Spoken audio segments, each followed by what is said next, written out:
કેનેડાનો એક કરોડપતિ પોતાની માને હસીને કહી બેઠો, પૈસા હોય તો ભગવાન પણ ખરીદી શકાય. પરંતુ સાળંગપુર પહોંચ્યાના માત્ર એક જ દિવસમાં એવું તે શું બન્યું કે એ જ કરોડપતિ મંદિરના પગથિયા પર બાળકની જેમ ધ્રુસકે ધ્રુસકે રડવા લાગ્યો. આ વાર્તા તમારા દિલને હચમચાવી દેશે. ઘણા સમય પહેલાંની વાત છે. કેનેડામાં આપણા ગુજરાતના એક ભાઈ રહેતા હતા. એમનું નામ હતું હર્ષદભાઈ. હર્ષદભાઈ પાસે એટલા બધા પૈસા હતા કે વાત જ પૂછોમાં. મોટો બંગલો, ચમકતી મોંઘી ગાડીઓ અને નોકર ચાકરોની લાઈન લાગેલી હોય. આખી દુનિયામાં હર્ષદભાઈનું બહુ મોટું નામ. પણ કહેવત છે ને કે લક્ષ્મી વધે એમ જો ગર્વ વધે તો માણસ આંધળો થઈ જાય. હર્ષદભાઈ સાથે પણ એવું જ થયું. એટલા બધા પૈસા જોઈને એમના મનમાં ભારે અભિમાન આવી ગયું. એમને એવું જ લાગતું કે આ દુનિયામાં રૂપિયા ફેંકો એટલે બધું જ ખરીદી શકાય.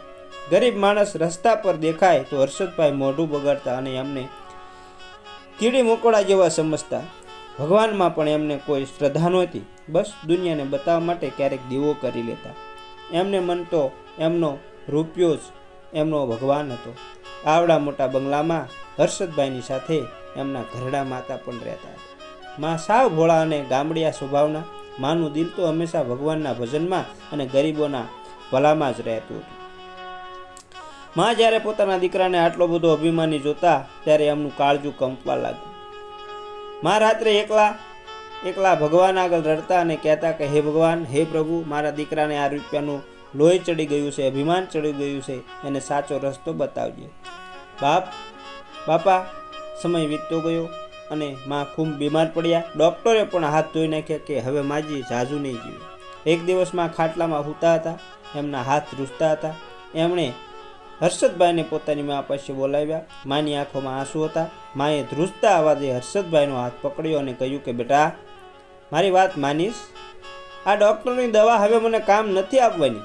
તું બધું કામ છોડીને એકવાર આપણા ગુજરાતમાં સાળંગપુર ગામ છે ને, ત્યાં હનુમાન દાદાના દર્શન કરી આવ. એ કષ્ટભંજન દેવ છે, તારું આખું જીવન બદલાઈ જશે. બેટા, આ મારી છેલ્લી ઈચ્છા પૂરી કર. હર્ષદભાઈ તો માની વાત સાંભળે ને ખડખડાટ હસી પડ્યા. એમણે ગર્વથી માથું ઊંચું કર્યું અને બોલ્યા, માં, તું પણ સાવ ભોળી જ રહી. અરે, આપણી પાસે કરોડો રૂપિયા છે. પૈસા હોય ને તો ભગવાન પણ ખુશ થઈ જાય. મારે કોઈ સાળંગપુર જવાની જરૂર નથી. હું અહીં કેનેડાથી જ મોટા ડૉક્ટરો બોલાવી લઈશ. તું સાજી થઈ જઈશ. પણ માની આંખોમાંથી ટપ ટપ આંસુ વહી રહ્યા હતા. માએ કશું ખાધું પીધું નહીં. છોકરાને થયું કે જો હું નહીં જાઉં તો માં આમને આમ જીવ આપી દેશે. માનું માન રાખવા માટે સાવ મન વગર મોઢું બગાડીને હર્ષદભાઈ ભારત આવવા તૈયાર થયા.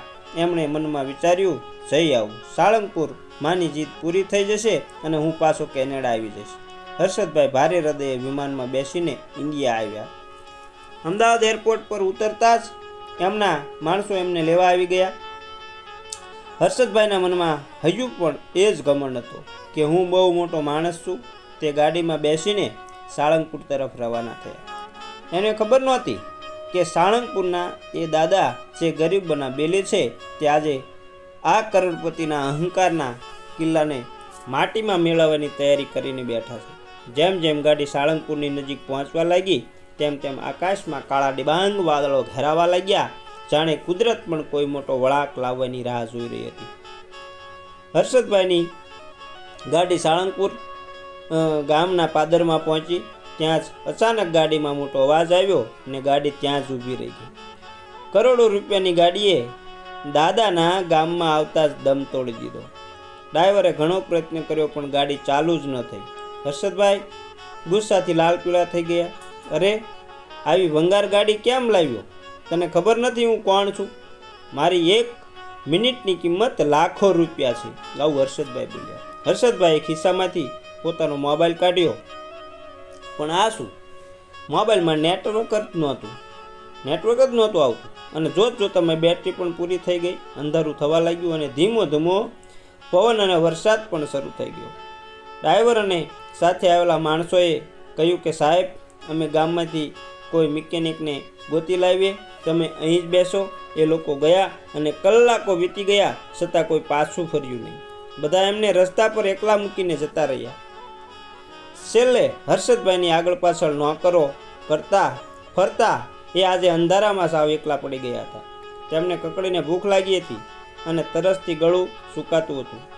આખી જિંદગી મિનરલ વોટર પીવાવાળા હર્ષદભાઈ આજે રસ્તા પર પાણીના એક એક ટીપા માટે તરસી રહ્યા હતા.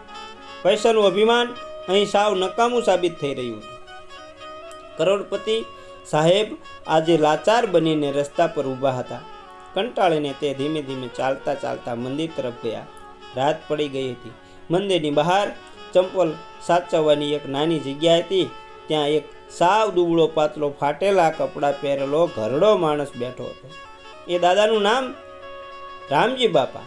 રામજી બાપાએ જોયું કે મોટો માણસ થાકેલો હાંફતો અને પરસેવે રેપઝેપ થઈને ઊભો છે. બાપા એની તરફ દોડી ગયા અને ખૂબ પ્રેમથી બોલ્યા, અરે ભાઈ, શું થયું? તમે બહુ થાકી ગયા લાગો છો.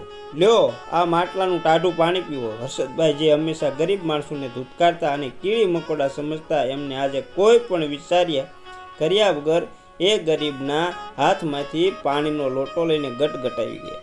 એમને થયું જાણે કોઈએ અમૃત પીવડાવી દીધું. રામજી બાપા પારખી ગયા કે આ ભાઈ ભૂખ્યા છે અને થાકેલો છે. બાપાએ હર્ષદભાઈનો હાથ પકડ્યો અને કહ્યું, હાલો ભાઈ, મારું ઘર સાવ નજીક જ છે. રાત બહુ થઈ ગઈ છે અને વરસાદ પણ આવે છે. આજની રાત મારા ગરીબના ઘરે રોકાઈ જાઓ. હર્ષદભાઈ પાસે બીજો કોઈ રસ્તો નહોતો એટલે એ ચૂપચાપ બાપાની સાથે ચાલવા લાગ્યા. બાપાનું ઘર સાવ કાચું અને નાનું હતું. છાપરામાંથી એક બાજુ પાણી ટપકતું હતું. બાપાએ ઘરમાં જઈને ફટાફટ ચૂલો સળગાવ્યો અને ગરમા ગરમ બાજરાનો રોટલો અને ડુંગળીનું શાક બનાવ્યું. 5 સ્ટાર હોટલમાં ચાંદીની થાળીમાં જમનાર હર્ષદભાઈ આજે એક માટીના વાસણમાં રોટલો ખાવા બેઠા. ભૂખ એવી કકડીને લાગી હતી કે એમને એ રોટલો દુનિયાનું સૌથી મીઠું ભોજન લાગ્યું. બાપા પોતે ભૂખ્યા રહ્યા અને ઘરમાં જેટલું જમવાનું હતું એ બધું જ હર્ષદભાઈને પ્રેમથી ખવડાવી દીધું. પછી પોતાની ફાટેલી ગોદડી હર્ષદભાઈને ઓઢાડીને સુવડાવ્યા અને પોતે ઠંડીમાં એક ખૂણે બેસી રહ્યા. બીજા દિવસે સવારે પંખીઓના અવાજથી હર્ષદભાઈની આંખ ખુલી. એમણે જોયું તો રામજી બાપા હજુ એક ખૂણામાં સૂતા હતા. એમને બહુ ખાંસી આવતી હતી. બાપાના ઓશિકા પાસે એક કાગળ પડ્યો હતો. હર્ષદભાઈએ કાગળ વાંચ્યો તો એ દવાની ચિઠ્ઠી હતી. સાથે બાજુના કરિયાણાની દુકાનવાળાની એક કાપલી હતી જેમાં લખ્યું હતું, રામજી બાપા, તમે તમારી દવાના પૈસામાંથી આ અજાણ્યા મહેમાન માટે લોટ અને શાકભાજી લઈ ગયા છો, પણ હવે દવા વગર તમારી ખાંસી મટશે નહીં હો.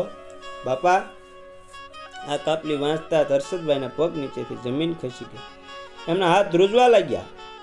એક ગરીબ માણસ જેની પાસે 2 ટક ખાવાના ફાફા છે, એણે પોતાની બીમારીની દેવાના પૈસા મને જમાડવામાં વાપરી નાખ્યા અને પોતે ભૂખ્યા રહીને મને ખવડાવ્યું. હર્ષદભાઈના ગળામાં ડૂમો ભરાઈ ગયો. એમનું હૃદય જોર જોરથી ધડકવા લાગ્યું અને અઢળક પૈસાનો એમને અહંકાર હતો. તે પૈસા કાલે રાત્રે એમને ભૂખ કે તરસથી બચાવી ન શક્યા, પણ આ ગરીબ માણસના નિસ્વાર્થ પ્રેમ એમને બચાવી લીધા. પહેલી વાર હર્ષદભાઈની આંખોમાં પોતાના ખરાબ વર્તન પર પછતાવાના આંસુ આવ્યા. એમના અહંકારનો કિલ્લો હવે તૂટીને રેતીની જેમ વિખરાઈ રહ્યો હતો. દવાની ચિઠ્ઠી હાથમાં લઈને રામજી બાપા પાસે ગયા કે રામજી બાપા હજુ ખાંસી ખાતા હતા. હર્ષદભાઈએ જઈને એ ગરીબ બાપાના પગ પકડી લીધા અને રડવા લાગ્યા.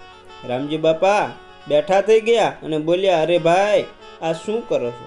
તમે તો મોટા માણસ છો, મારા પગમાં ન પડાય. હર્ષદભાઈ રડતા રડતા બોલ્યા કે બાપા, હું મોટો માણસ નથી, હું તો સાવ કંગાળ છું. મારી પાસે કરોડો રૂપિયા છે, પણ તમારા જેવું દિલ મારી પાસે નથી. હર્ષદભાઈ બાપાને લઈને તરત હાળંગપુર હનુમાનદાના મંદિરે ગયા. આજે તેઓ કોઈ કરોડપતિ સાહેબ બનીને નહીં, પણ એક સામાન્ય માણસ બનીને દાદાના દરબારમાં ઊભા હતા. એમણે દાદાની મૂર્તિ સામે હાથ જોડ્યા અને પહેલીવાર સાચા દિલથી પ્રાર્થના કરી. એ જ વખતે અચાનક એમનો ડ્રાઈવર દોડતો આવ્યો. એમનો ચહેરો હાવ ઉતરી ગયો હતો.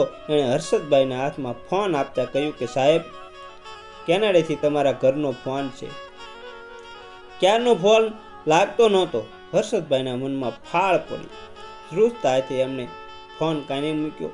સામેથી એમના એ જ નોકરનો અવાજ આવ્યો કે સાહેબ જલ્દી પાછા આવી જાઓ, બા હવે આ દુનિયામાં નથી રહ્યા.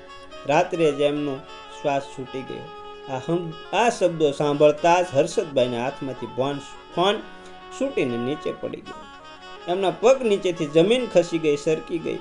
ફોન પર પેલો નોકર હજુ રડતા રડતા કહી રહ્યો હતો કે સાહેબ બા જ્યારે છેલ્લો શ્વાસ લેતા હતા ને ત્યારે એમના છેલ્લા શબ્દો બસ આટલા જ હતા કે મારા દીકરાનું અભિમાન એક દિવસ હનુમાન દાદા જરૂર ઉતારશે, મારો કષ્ટભંજન એને સાચા રસ્તો બતાવશે. બસ આટલું બોલીને બાએ આંખો મીચી દીધી. આ શબ્દો સાંભળીને હર્ષદભાઈ હનુમાન દાદાના મંદિરના પગથિયા પર જ ફસડાઈ પડ્યા.